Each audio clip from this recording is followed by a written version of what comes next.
Good morning on this Monday. Sticking with social studies. Yes, we are kind of flipping around in the book. We're on pages 112 and 113. We're going to focus on a couple things this week. We're going to kind of introduce them, do some exercise with them, and then you guys are going to be on your own to kind of create, well, your own. And the first thing we're going to focus on is a timeline, and then we're going to focus on some flow charts. But let's focus on the timeline first. This is a timeline. Please note it's going to start someplace, and it generally has an arrow on the end to show that time keeps going on, right? I mean, time is going to keep on going on, and then you can put in your own dates and your own times right here. Here is a better timeline with things filled in. Please notice a nice thing about this timeline is that it has a title, so you understand what we're talking about. A short history of cereal. Some of it has pictures, some doesn't, but you can also understand what we're talking about because it very clearly has all the times that we're talking about. If you want to talk about cereal that happened in the year 2000, sorry, this isn't a timeline for you. This is talking about the history of cereal from 1870 to 1915. That's one of the beauties of a timeline because it focuses you on a certain time period in addition to things that specifically happened during that time period.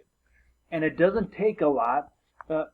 Even with me teaching you probably already figured out how to read a timeline, right? If you want to figure out what happened in 1898, well, you just read right at 1898. Oh, Will Kellogg flakes corn to accidentally create cornflakes. Hey, great. Good old cornflakes was an accident, and a wonderful accident, huh? As long as you put sugar on them. But anyways, and again, here's another thing with the easy to read with the timeline is that you can tell, okay, this happened before this happened, and this happened before this happened, because the timeline shows a big fancy pants word I'm going to use is chronological order. And that just simply means time order. Again, when you hear the word chronological, that just simply means time. So chronological order means time order. In other words, 1870 happened before 1915. And likewise, 1894 happened before 1898. It's order of time. You don't have 1906 over here, and 1876 over here, and 1910 in the middle. That doesn't make any sense. Our brain got designed to keep things in order and to sort things, and it just helps us remember things when they're in order, which is why we don't go 1, 2, 5, 4, 3. You got to go in order, right? 1, 2, 3, 4, and we can remember that very, very well.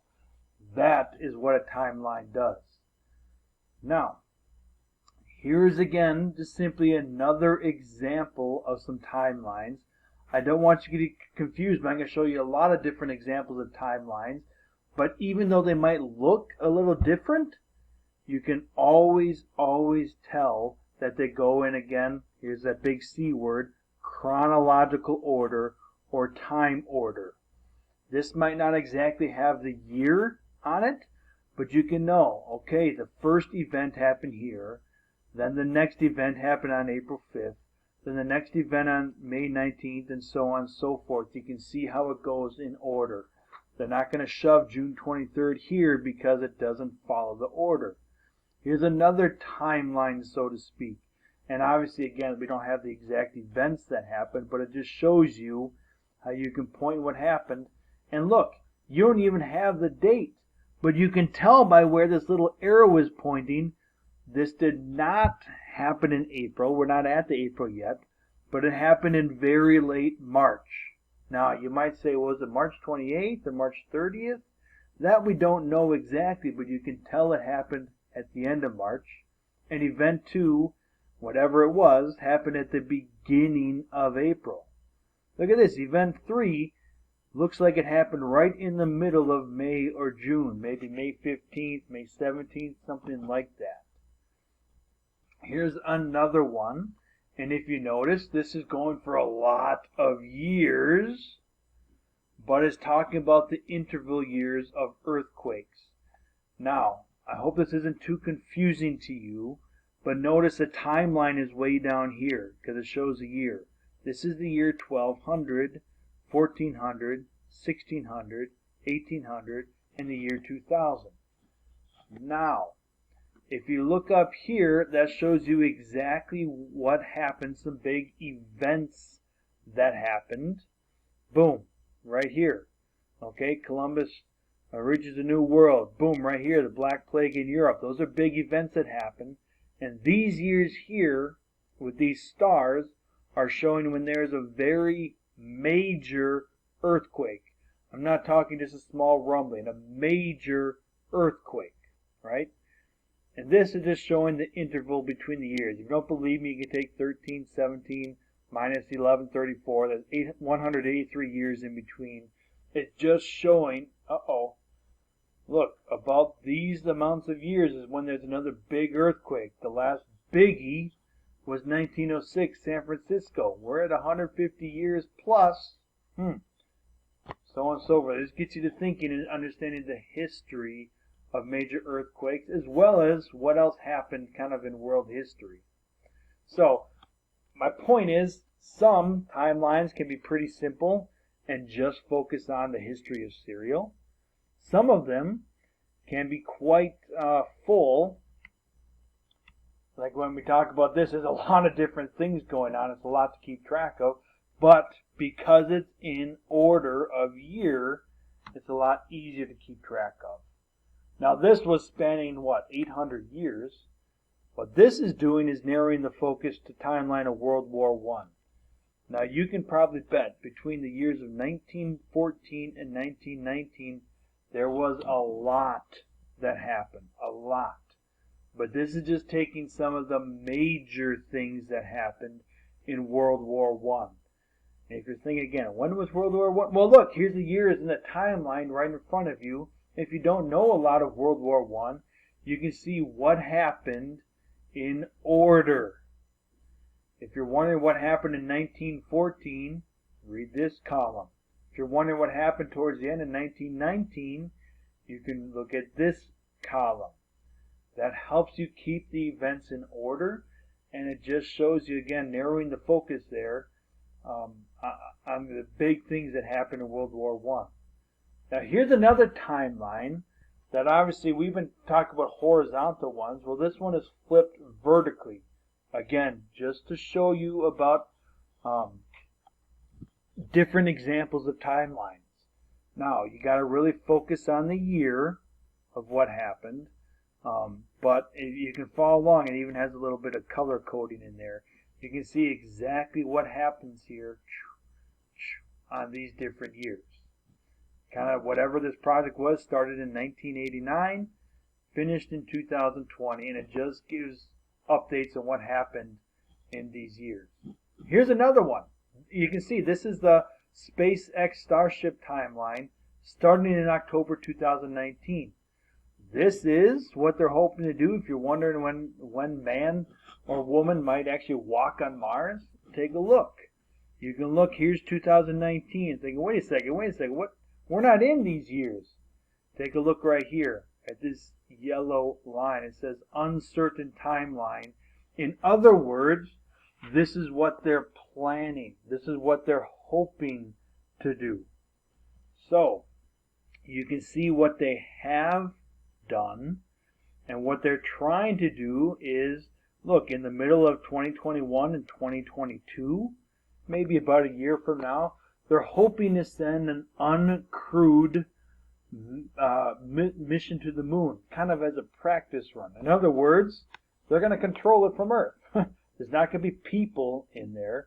They're going to literally send up a remote control space shuttle and see if they can land it to the moon and do what it needs to do and then get back. Now, Mars is a lot farther away, but again, that's just what they're hoping to practice. Look at here. About 2 years from now, in between the year 2022 and 2023, they're hoping to send a bunch of cargo to Mars. Okay, so just get a bunch of stuff out there, because 2024 and beyond, they're actually hoping to get crewed missions. That means a crew of actually people to Mars.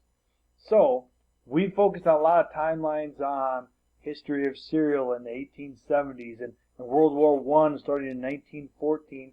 Well, you can also make timelines of what you're hoping to do in the future. Now, this doesn't mean that exactly it's going to happen at these times, but this is their plan, and this is what they're hoping to accomplish. You can also tell here what they've already done. Here's another example of a timeline. This is they're going to build a building, right? And excuse me, a tunnel. And again, it's not exactly a straight line. It's kind of a a maze, so to speak. Not a maze. That's a bad way to explain it. But if you follow the years and follow the arrows, you can see exactly what's going. And to be honest, here's what I love about this timeline. It doesn't have a lot of writing. I'm not saying writing is bad, but if you have a whole bunch of stuff, like a huge long paragraph on every date, people probably aren't going to read it. Notice a very simple picture, a very simple, 2-3 words. It looks like 3 words in each one. Just simply tells you what's going on in 3 words. Start of construction, 2016. 2018, they start the tunneling. Let's follow along. 2022, now again, hasn't happened yet, but they're hoping, going to English here, they will end the tunneling. That's what they hope. 2022, they're going to test it out, and 2024, they're hoping everything is done, open up the tunnel, get people in and out, and we'll be on our way. But at any rate, just another example of a timeline.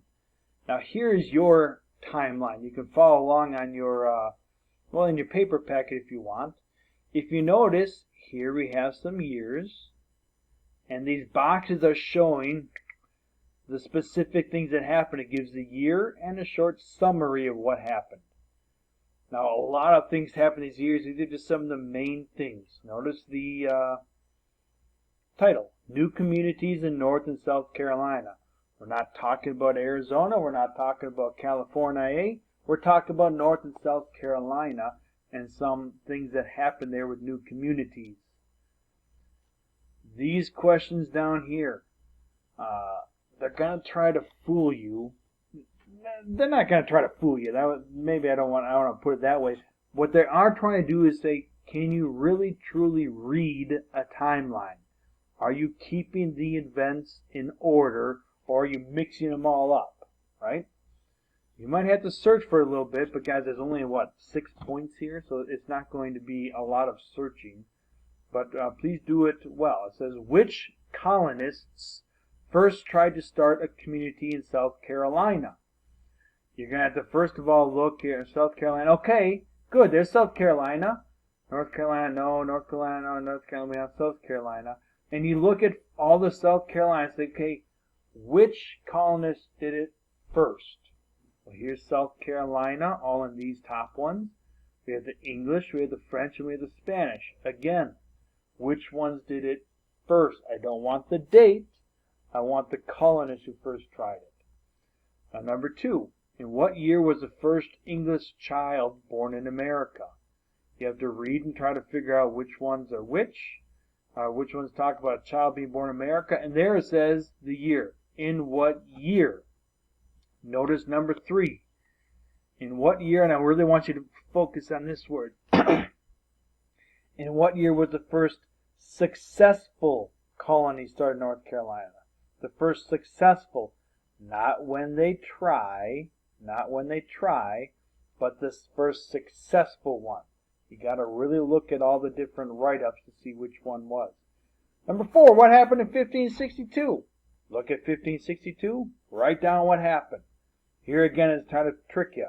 What event came after the English settled at Roanoke River, North Carolina? Well, if you take a look right here, here's talking about Roanoke River, not Roanoke Island, Roanoke River. It's saying what happened after that. This is your first attempt at reading a timeline. Your first assignment is what I meant to say in reading a timeline. We're going to talk about it here again tomorrow. Lord's blessings today as you praise your Savior.